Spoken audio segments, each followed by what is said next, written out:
All right, so that brings up the question: why do you call twos nines? Why do you call fours 11s? And why do you call sixes 13s? What makes them one and not the other?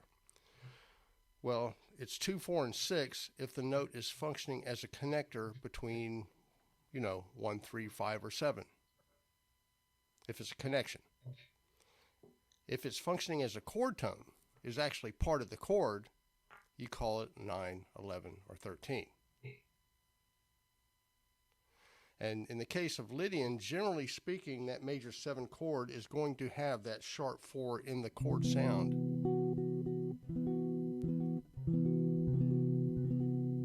So when you have that, if I'm using that note,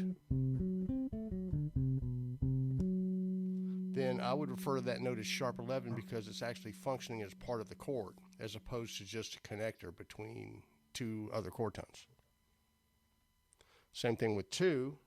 If I have a chord and I'm putting that 2 on top, it's now a 9 because it's part of the chord as opposed to just being 1, 2, 3. Okay. So if it's part of the chord, it's a like 9/11, whatever. If it's not, Yeah, it's 2/4. that's basically it. Now, But are, it's still the same note. It's just if you see somebody refer to those notes, or let's say like 2, and they're calling it a 9 instead of 2, they're usually talking about that 2 because and calling it 9 because for whatever reason in that moment in what they're talking about, that note's functioning as part of the chord.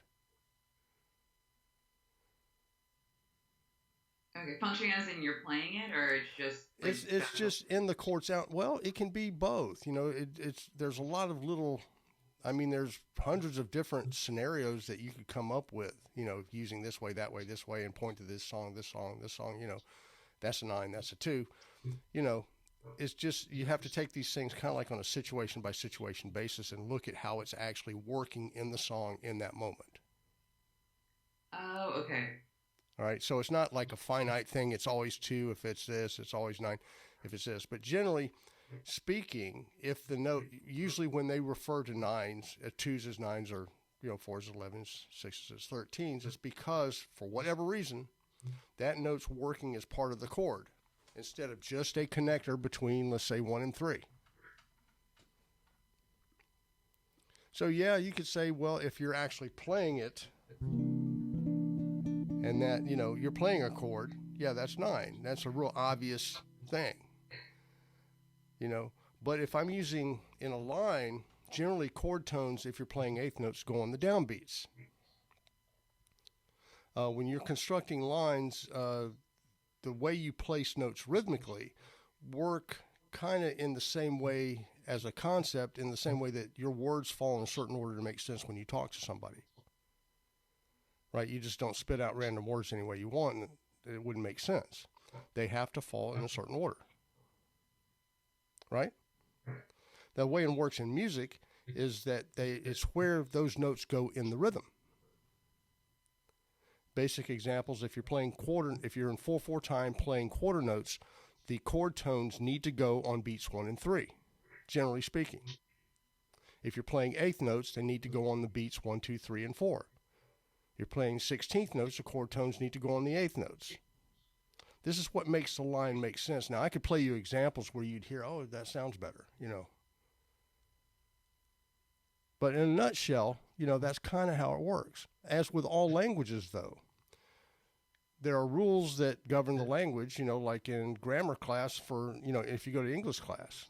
Harmony, that's what harmony and theory is to music. But again, it's an attempt to explain what we're hearing. It's not always accurate. It's not always right in terms of things happen in the language that break the rules, but they still work, which is why you look to function, how they function, as opposed to what the rule book says.